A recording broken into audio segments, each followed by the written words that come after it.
Ecobici HSBC, más de 100 millones de kilómetros recorridos, conectando a la Ciudad de México. Presenta lo que hay que saber. Expansión Daily. México le ganará a Estados Unidos en beneficios económicos por partido. El Mundial aún no llena hoteles, pero se esperan reservas de última hora. Y Carlos Slim pide replantear el registro telefónico ante dudas de los mexicanos. Es miércoles 27 de mayo, yo soy Alberto Verduzco y esto es Expansión Daily. Expansión Daily. Toda la información en voz de los editores de Expansión. Expansión Daily. Lo que hay que saber. Te saludo con mucho gusto, gracias por acompañarnos y disfrutar un episodio más de Expansión Daily. Suscríbete y comparte este podcast para que más gente esté bien informada. Hoy está conmigo Ivette Rodríguez, editora de Empresas en Expansión. Ivette, ¿qué tal? ¿Cómo estás? Hola, muy bien, pues con mucha información ayer, sobre todo con la conferencia anual de Carlos Slim. Yo creo que vamos a tener mucho para platicar. Mucho para platicar, Ivette, porque además pues suelen ser conferencias muy largas y de hecho sí, le vamos a tener que destinar también un tiempecito. Pero antes de arrancarnos con Carlos Slim, Ivette, muy interesante, ya empiezan los cálculos con el tema del mundial, con la derrama económica. Todavía siento que le falta el ambiente, que a nosotros los mexicanos nos falta creérnosla de que vamos a ser anfitriones del mundial.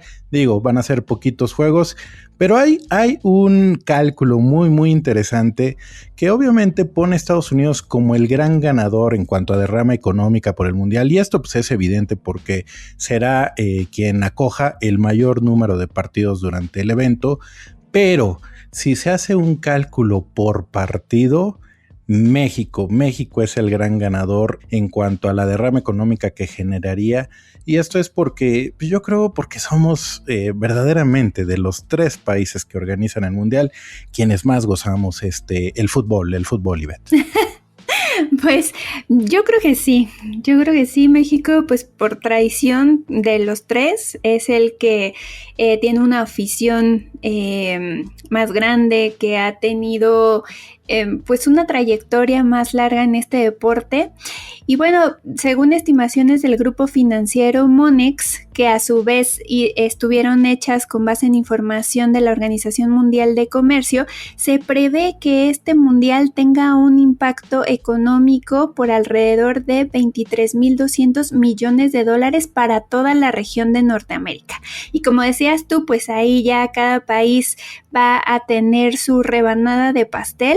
Uh-huh. Y pues en este caso, pues sí, ¿no? Como tú bien decías, pues Estados Unidos espera que se quede con la rebanada más grande, alrededor de $17,200 millones, porque van a ser 78 partidos los que se van a disputar en ese país, mientras que Canadá y México se quedan con 13 partidos cada uno. Sin embargo, México se prevé que con esos 13 partidos pueda generar una derrama de alrededor de $4,000 millones, que es el doble de lo que se prevé que genere Canadá, con el mismo número de justas deportivas. Sí, muy curioso, Ivette, que la bolsa total que decías, los $23,200 millones, es muy similar a la cifra de la inversión extranjera directa que ayer dábamos a conocer que recibió México en el primer trimestre. Ahí nomás para que hagan una cuenta de lo mucho que genera este mundial entre los 3 países. Ahora, Ivette, si hacemos un cálculo de las bolsas que van a generar cada país entre el número de partidos, esto es como para un termómetro ya más, digamos, más exquisito. Resulta que ahí es donde México sí es el país que tiene como mucho más fervor por el mundial, por lo menos así nos lo indican las cifras, porque siendo que va a generar $4,000 millones y va a acoger 13 partidos, más o menos, digamos en proporción, cada partido le estaría dejando una derrama de poquito más de $310 millones. Y ahí sí le gana, no vamos a decir que por goliza, pero sí gana con ventaja a Estados Unidos, que en promedio estaría generando 220 millones, y Canadá, bueno, no solamente es el país más frío en términos geográficos, sino también en sus términos económicos y en términos en cómo celebrarán el Mundial, se quedará con 154 millones aproximadamente por partido. Sí, pues es que creo que ahí el tema del partido de apertura y el de clausura pues juegan a favor tanto de México como de Estados Unidos, ¿no? El partido de arranque, digamos, ocurrirá en la Ciudad de México, en el estadio, bueno, antes llamado Estadio Azteca, ahora Estadio Banorte, mientras que el de clausura será en la ciudad de Nueva York. Entonces, pues yo creo que de entrada ahí sí ya le metimos un gol a Canadá. Y, ¿sabes? Otra cosa interesante es que así como en la región la derrama va a ser diferente para cada uno de los países, también va a ocurrir algo parecido en las ciudades sede, que son Ciudad de México, Guadalajara y Monterrey, porque la derrama esperada para cada una de ellas también va a ser diferente. Entonces, se espera que la Ciudad de México sea la que genere o capitalice con el 47% del total de estos 4,000 millones de dólares, es decir, que 2,900 millones de dólares se quedarán en la capital del país, mientras que Monterrey tendrá el 27%, unos 1,600 millones, y Guadalajara el 22%. Que sería equivalente a 1,300 millones de dólares. Sí, la gran diferencia, yo creo, Ivette, es uno, que vas a recibir el partido inaugural y eso te hace un gran diferencial, y dos, la selección mexicana va a jugar gran parte de sus partidos en la capital y también eso pues genera muchísimo interés. Oye, Ivette, pero muy interesante que en medio de todas estas cálculos, estadísticas alrededor del Mundial, de que si van a aportar al crecimiento económico poco, mucho, lo que es cierto es que tú platicaste con la gente de la cadena hotelera Marriott y hay un foco que es el tema de la ocupación hotelera, que todavía no está al 100%, está lejos del 100% y estamos a escasas semanas. ¿Qué nos cuentas de ahí, Beth? Sí, platiqué con Federico Greppi, que es el presidente para Caribe y Latinoamérica de Marriott Internacional, y él me dio un dato interesante, y es que más o menos la ocupación hotelera, bueno, la ocupación que ellos tenían en los hoteles Marriott, que pertenecen a este grupo internacional, porque son diversas marcas. Por ejemplo, City Express pertenece a esta cadena hotelera. La ocupación estaba al 60% al cierre de abril. Entonces, pues es un dato que a lo mejor hubiéramos pensado que ya estaría más cercano pues al 80-90%, incluso que pudiera haber ya un lleno total, ¿no? Precisamente porque pues para este tipo de eventos uno pensaría que las personas hacen pues sus reservas con mucha anticipación, pues para evitarse estas molestias de última hora de que no pudieran encontrar cuartos disponibles, ¿no?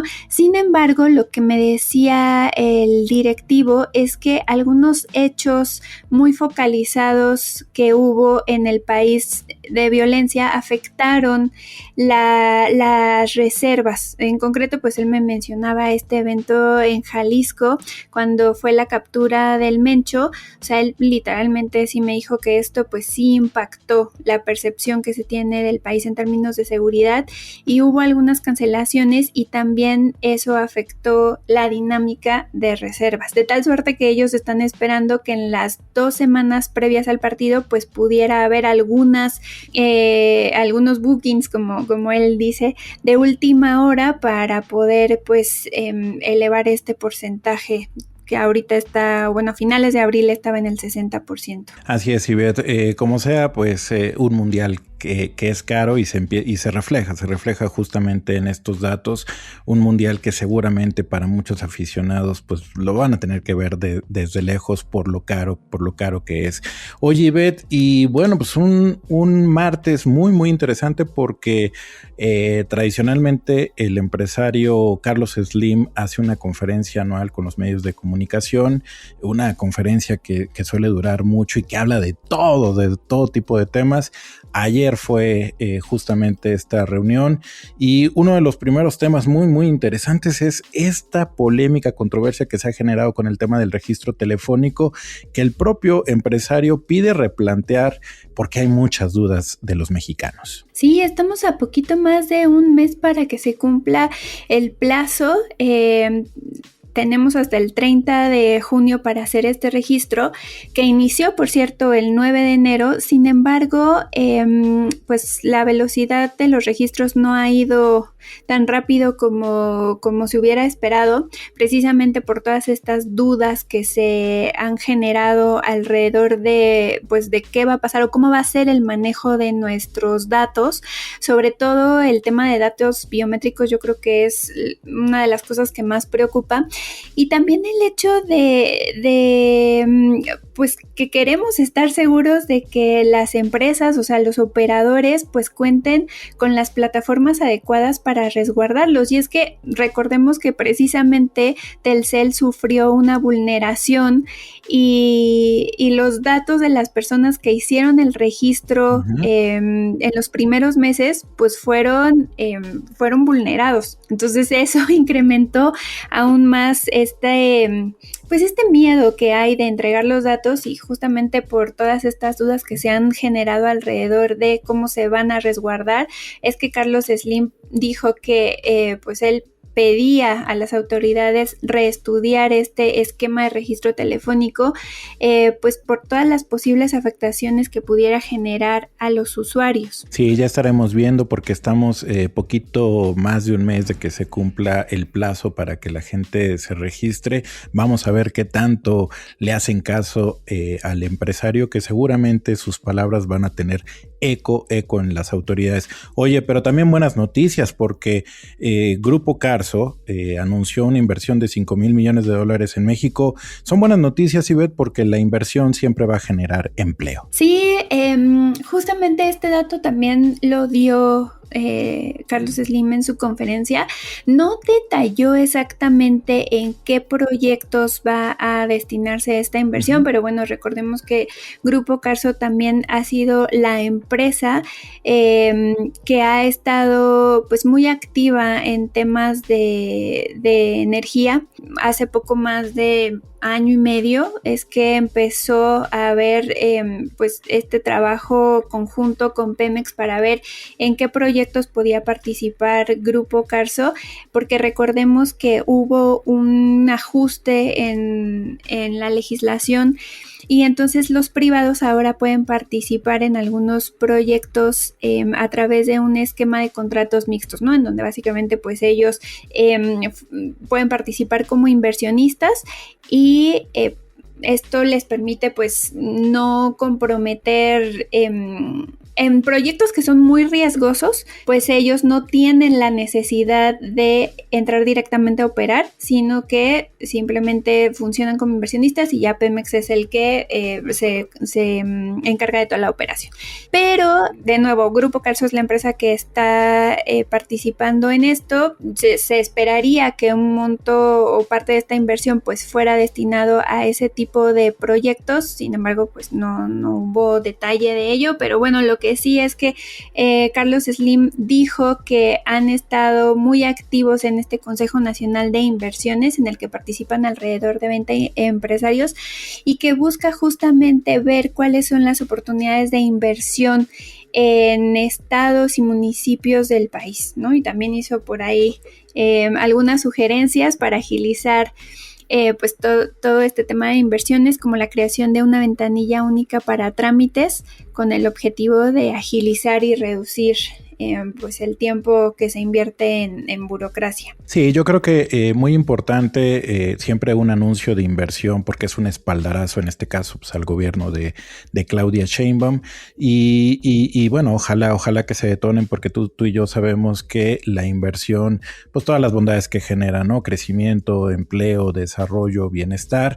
También en este encuentro con los medios de comunicación, el ingeniero se dio tiempo de calificar, lo digo entre comillas, comillas, a Moody's, porque consideró que este reciente ajuste que dio a conocer la semana pasada la calificadora, que pasó la nota crediticia de México de Baa2 a Baa3, lo calificó como un movimiento irracional, y él lo que criticó es que parece que las calificadoras solamente están viendo el tema de la deuda, que podría alcanzar un nivel de casi 60% como proporción del PIB, y que deberían incorporar otro tipo de análisis como la dirección de la inversión pública y privada, que por lo menos se antoja que vaya caminando y que se vaya impulsando en los próximos meses, en los próximos años. También, para terminar este segmento de Slim y Beth, en esta conferencia habló de un tema que, híjole, por muchos años nomás no se le da, que es su entrada a la televisión de paga. Que sería bueno, Ivette, preguntarle si, dado los números, las audiencias y las tendencias, si vale la pena todavía entrar en este mercado. Pues él lo ve como una posibilidad de añadir un servicio más, de paquetearlo con los otros servicios que ya tiene y poder dar un valor agregado al consumidor. O sea, el negocio per se, ahora sí que ya no es negocio, pero al paquetearlo con, por ejemplo, telefonía móvil o con streaming, pues podría hacer sentido, ¿no? O sea, él lo que dijo es: a mí en el sexenio del expresidente López Obrador se me había dicho que se me iba a dar esta autorización para poder tener la concesión, pero pues el desenlace no fue así, no fue como el ingeniero esperaba, y finalmente no llegó, porque en ese momento el regulador, que todavía era el IFT, pues dijo: es preponderante, no le podemos dar esta concesión. Sin embargo, pues bueno, ya han pasado 25 años y Slim sigue en la pelea para poder tener o ingresar más bien a la televisión restringida. Sí, ya veremos si en este gobierno, en este sexenio de Claudia Sheinbaum, eso ocurre. Por lo pronto, $5,000 millones de Grupo Carso podrían ser un buen guiño para ver si se avanza en el tema de televisión restringida. Y bueno, justo hablando de temas del país, hay otro tema que también ayer elevó la atención política, que fueron las comparecencias ante la FGR por el caso Sinaloa. Estamos hablando del gobernador con licencia Rubén Moya, el senador Enrique Insunza y el vicefiscal con licencia de Sinaloa, que tuvieron que comparecer ayer ante la Fiscalía General de la República. ¿Qué caso el de Sinaloa? Sigue avanzando, Ivette, pero pues los funcionarios han tenido que presentar a declarar. Sí, Rocha Moya publicó en sus redes sociales que él finalmente pues había ido a responder a todas las preguntas que le formuló el agente del Ministerio Público Federal, porque cree en el sistema de justicia mexicano, porque confía en el Estado de Derecho y porque respeta las instituciones de justicia. Eso fue lo que dijo, y además añadió que no dejará de luchar para que la verdad prevalezca. Por su lado, Enrique Insunza, quien es el senador de Morena, que también fue señalado por Estados Unidos por tener presuntos vínculos con el crimen organizado, pues él acudió a la Fiscalía General de la República y ahí dijo que se representará legalmente a sí mismo, y además aseguró en sus redes sociales que tiene total disposición para atender este y cualquier otro requerimiento, que no se va a amparar bajo el cargo de legislador, porque ese cargo precisamente le da la posibilidad de acogerse a un Código Nacional de Procedimientos Penales. Él dice que no lo va a hacer. Y finalmente, Dámaso Castro, que es el vicefiscal general con licencia de Sinaloa, pues también acudió para responder ante todos los cuestionamientos por estos presuntos nexos criminales con los Chapitos. Pues van a seguir las investigaciones, Ivette, pero lo que queda claro es que la crisis de seguridad en Sinaloa dejó de ser solo un problema criminal y ya también es una crisis política. Bueno, y después de política, seguridad y tensión institucional, cambiemos completamente de carril, porque Ferrari acaba de hacer algo histórico. Aunque a veces parezca, no todo está perdido. Expansión Daily. Y Ferrari acaba de dar uno de los pasos más importantes de su historia al presentar oficialmente su primer vehículo totalmente eléctrico, el ahora famoso Luce. ¿Te gustó, Ivette? A ver, cuéntanos, tú que le sabes mucho a los autos. ¿Te gustó? ¿Es una apuesta arriesgada? Siento que es como Slim, ¿no? Que se aferra a la televisión restringida. También Ferrari se mete a un mercado que creo que está desacelerándose. En fin, ¿te gustó o no, Ivette? A ver, a mí el modelo me gustó. Digo, creo que no generó tanta polémica como en su momento sí ocurrió con la propuesta de Jaguar, ¿no? Cuando anunció que quería volverse una marca de vehículos eléctricos y por ahí reveló algunos teasers de cómo podrían ser. Ahí sí generó revuelo y no gustó, ¿no? En el caso de Ferrari, a mí el modelo me gusta. Lo único es que sí hay como este cuestionamiento de si era el momento justo ahora para subirse a la ola de la electrificación, sobre todo porque pues ha disminuido, o sea, la apuesta de los fabricantes por este segmento ha disminuido y de hecho varios han reducido sus inversiones y han reducido la cantidad de lanzamientos de modelos eléctricos. Incluso el mismo Ferrari redujo el objetivo de ventas que tenía previsto, o sea, lo que iban a representar los vehículos eléctricos de sus ventas totales. Inicialmente tenían el objetivo de que fuera el 40%, lo redujeron a la mitad, al 20%, hacia 2030. Pero bueno, también es verdad que todos los fabricantes de alguna manera se han subido y tienen al menos un modelo ya completamente eléctrico. Por ejemplo, Porsche lanzó el Taycan desde hace 6 años y le fue espectacularmente bien en un primer momento. También Lamborghini ha hecho alguna apuesta por ahí. Ferrari se había quedado un poco pues en la línea de salida y finalmente pues se animó a hacer este lanzamiento. Sí, un lanzamiento que ha generado división en cuanto, digamos, los gustos. Por supuesto, los tradicionalistas no están del todo contentos. Los que son más abiertos, pues han recibido el auto, pues como parte de lo que tiene que ser una transición hacia pues autos más modernos y desde luego más amables con el medio ambiente. La bolsa incluso por ahí, después de que venía cayendo la acción, parece que recibió con cierto entusiasmo este lanzamiento. A mí me impresionaron algunos números. Este nuevo modelo alcanza una velocidad máxima superior a los 310 kilómetros. Tiene una autonomía de más de 530 kilómetros. Estuve haciendo ahí unos cálculos, Ivette. Con ese auto puedo ir de la Ciudad de México a Guadalajara sin necesidad de recargar, o puedo irme de Ciudad de México a Querétaro y de Querétaro a Ciudad de México sin recargar. Entonces, pues tiene sus cositas el nuevo auto de Ferrari. Yo creo que ya nos estarás tú presumiendo seguramente porque tendrás la oportunidad de manejar uno y nos vas a platicar aquí en Expansión Daily qué tal la experiencia.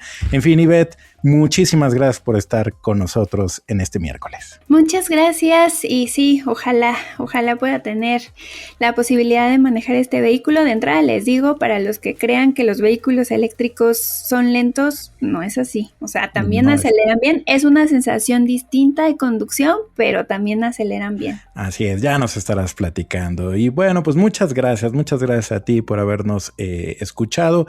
Ya sabes que toda la información sobre estos y otros temas están disponibles en expansión.mx.